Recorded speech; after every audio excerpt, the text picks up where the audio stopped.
All right, UNI Open. You guys had 2 champs. How do you think your team did overall? You know, there was some great, even just some instances of just really good wrestling, high-level wrestling.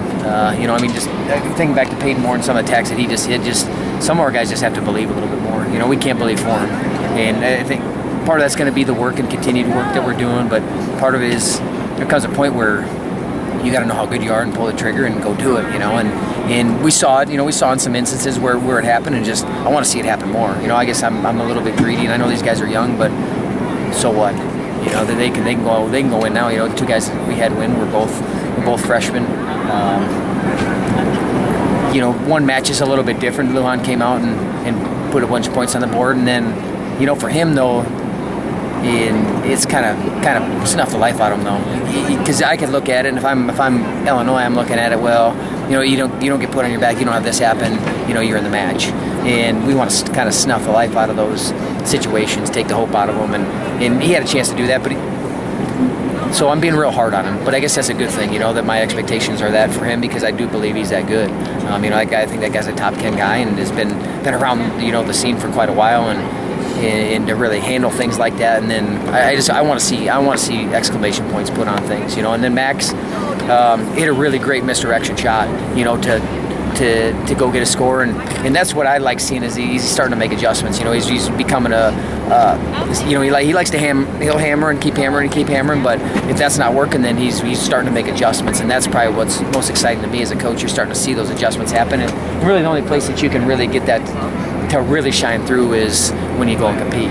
We can do it in the room, and obviously we're working to make that happen in the room, but where you really see it, and it's got to be able to happen in these situations. So I was really proud of how those guys competed. Really our team, man, and get some guys that maybe didn't place, but how they kind of came back. There were some guys that I'm in my head thinking matches where they were down and they came back and dug themselves out of the hole. So that's one thing you want to be able to see is how guys respond, and if they get beat, how do they respond to that? So there was a lot of good things in that way. I'll have to go back and watch a lot of film kind of to see some deficiencies that we still know we have, but we'll keep working on clearing those up. But I thought the effort was good. I thought we had a good 2-week training cycle. So people don't know that though. They're not knowing like where we're at in a training cycle, and maybe you're going to have a little bit of a letdown in a way, because they are a little bit tired. It's not like we're peaking for the UNI Open, So I was expecting to see a few of those things, but I thought the response was good, and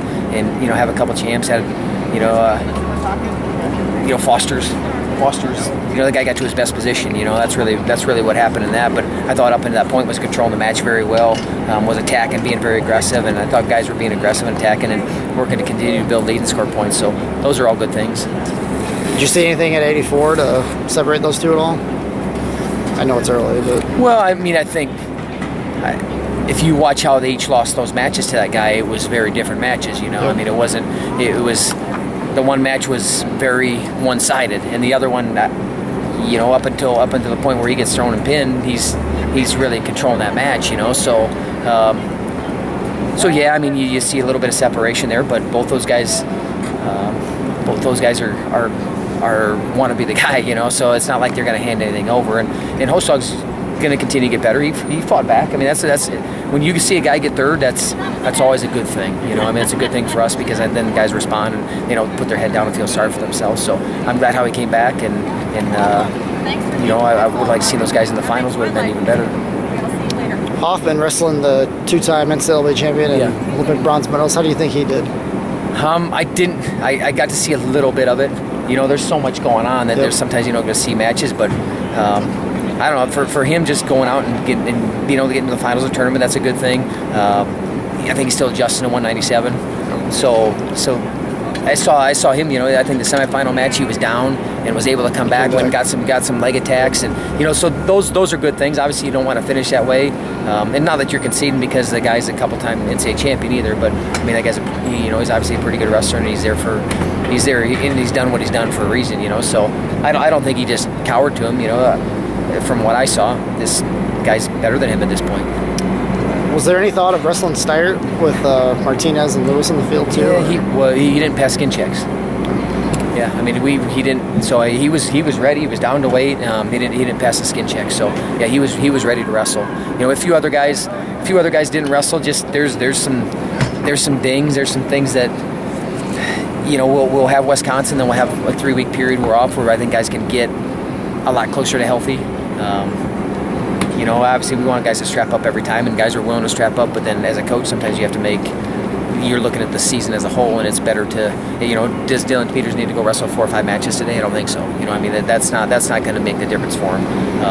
You know, and some other guys are nursing some things, and we've got to give him the chance to get as healthy as we can. Wisconsin's a big meet next week, and you know, got 8 days before that, and really want to go into Christmas in the break, you know, on an upswing, just as far as how we're competing. And I think we're definitely on that swing right now.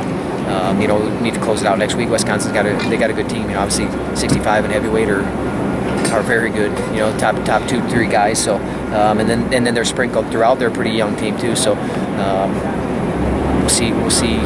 Got to be able to open those guys up. So I'm already thinking about that. I think that's kind of how coach mind works. But saw a lot of good things. Give guys a couple days where they get a couple break days, because we don't wrestle until next Sunday. So probably give guys a couple days off and away, and get them recharged, and you know, get ready for Wisconsin. And I know we're going to send a bunch of our young guys up to St. Cloud too. Those guys need to wrestle. I want to see them be disciplined and keep moving forward, and not, well, you know, we got a break now for a month. So I think that's important.